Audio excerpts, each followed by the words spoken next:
Well, Jets fans, about 48 hours ago, we went from thinking Barry Trotz had agreed to terms with the Winnipeg Jets and was just finalizing details, staff, and all the finite little details that go into a coaching hire. That was according to Jeff Hamilton, who said that he has heard from multiple different sources that Barry Trotz had allegedly agreed to terms. We talked about this in a video literally 48 hours ago. There it is. Jeff Hamilton on Twitter, reposted there by Spinorama Hockey. Go give them a follow. Well, it's the 24th of June. I'm sitting here on a Friday. It's almost lunchtime when I'm at work. Pull up my phone, check the news, and what do I see? None other than a tweet from Darren Dreger that ruined my day. Now, I'm not mad at Barry Trotz. I'm just genuinely disappointed.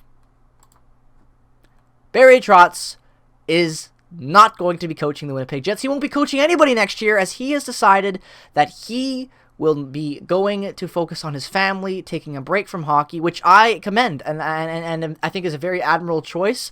I think it's awesome, honestly, that he did that, because he has nothing left to prove. It's his choice to coach, and if he wants to spend time with his children and his family, then it is his damn right to do so. So Barry, I guess enjoy your taste of retirement, I will call it, and I hope to see you back behind a bench soon, whether it be the Jets or some other team, because you're a character and the whole league loves you. So yeah, but god damn it, as a Jets fan, I'm torn. Like now we're gonna start our immediate second hiring process, as Dreger reported today, obviously, but we put all our eggs in one basket as a team. We really did. And it sucks, because we all wanted Barry Trotz. We all did. Like the little brown jug, all the beer, the free beer for life, everything else that had been going around. The buzz that had created that a guy like Barry Trotz, a hometown guy, might come to Winnipeg and potentially take us out of this rut that we're in. And it would have been great, but he chooses family, and I respect that. But now I'm scared, because all the top coaches are gone. Everyone's been snatched up. It's really just the Jets left that need to make a big choice with coaching, and there aren't any real A-tier guys left. Maybe some B and C-tier guys, and that's about it. We put all our eggs in the Trotz basket, and it sucks, because I'm not mad at Barry for this, and I don't feel like he strung us along. I feel like this was a really tough choice for Barry Trotz. I really believe that Barry Trotz wanted to be in Winnipeg and wanted to coach the Jets. But he just chose his family, and he felt that was the decision that he needed. That was the right choice for him at this time and for his family, and I respect that. I don't think that this was just Barry Trotz being like, oh, I really don't know what I want. Let me just be the evil bad guy and screw you over while there's no one left. I don't think that that's what happened here. I think Barry went to the end with the negotiations, interviewed as many times as he did, because he wanted to coach the Jets. It just didn't work for him at this point in his life right now, and it sucks, because how many times the Jets been knocking on the door about to finally make the right thing happen to them and have some good luck, and then this happens, you know? Yeah, we won Laine, we were knocking on the door, we had a taste of the cup, we lose, and then Laine leaves, and PLD now wants to leave. We just can't have nice things. So, I guess you're all wondering the same thing I'm wondering. What now? What do the Jets do? Well, I don't know. Here are some coaches that are available. I think that the Jets should go after a guy they've already been linked to in the past, who we've talked about on this channel, and that is Jim Montgomery. He last coached as an assistant for the St. Louis Blues for 2 years, in 2020 to 2022, and before that he was the head coach of the Dallas Stars for 2 seasons, where they 1 year lost in the second round, and where Dallas was okay those years. They weren't terrible. You know, their first year they were 43-32. His second year and 31 games played with them as a coach was 17-11. Definitely not as good before the change and all that, but yeah, I don't know. I don't know what happens now, you know? You go with an Andrew Brunette, who was just recently let go from Florida, Derek LaLloyd, Pascal Vincent, you get him to come back, Kirk Mueller, Rick Tocchet maybe is another guy, maybe a Mike Babcock. No, I'm joking. I think maybe Alain Vigneault at this point might be linked, because he's a big name, and maybe the Jets want to go down that road. Hell, maybe even Randy Carlyle. I know the Jets haven't been talking to him yet, but at this point they're going to panic, most likely, and bring somebody in. Also Claude Julien. The Jets have been linked already, as we talked about, to Scott Arniel as well. I don't see him being a head coach. Maybe an assistant. I guess Travis Green I could throw on that list too, but all these guys are guys that have failed somewhere else.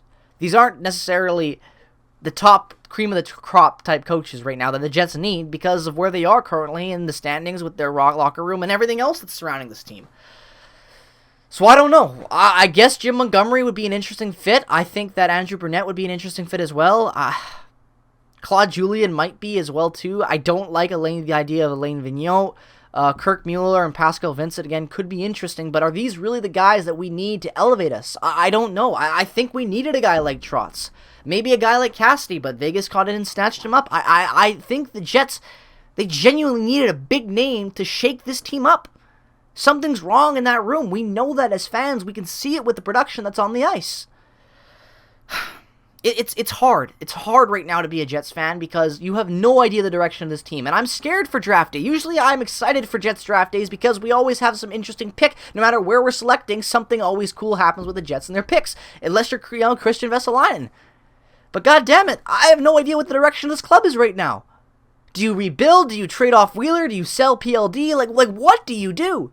Chevy just got extended, hoping, with the organization's hope probably that he would go out with Shipman, find the right big-name coach, and keep a lot of this team intact, maybe shuffling around some smaller pieces. But now we're hearing Blake Wheeler's on his way out of town, potentially. PLD wants to hit free agency, has no interest in staying long-term. Who's next? Does Mark Scheifele get his name thrown out there? He's already been linked to trade rumors since the end of the season, and it has been kind of quiet with him playing them down, but anything's possible. I don't know anymore. I've got no idea what the direction is. Not to mention that we have 2 first-round picks in this draft, and we have no direction. That's scary. I should be ecstatic that we have that second first-round pick from the New York Rangers that I believe is like 28th, but nonetheless, we still have 2 first-round picks, and yet I have no idea what we're going to do, and if we're going to trade them, what we're going to trade for, what the hell this organization wants their team to be right now. I have no idea. I'm just really, really, really bummed that Barry Trotz isn't coaching, because I really felt like he was the voice that we needed. He was the presence that this team desperately needed. He got Washington over the hump. I thought that he really could get us over the hump. Not winning a cup, but at least getting back to that stage of maybe being able to win a cup. Compared to not even making the playoffs. I'll tell you, ladies and gentlemen, one thing. One thing to end this video. Peace, love, and positivity. Subscribe, all that. I'll say the usual stuff. But to end this video, I will say one thing. If Dave Lowry is behind the bench for the Jets' upcoming season, I will burn Canada Life Center to the ground. And that, ladies and gentlemen, is a fact.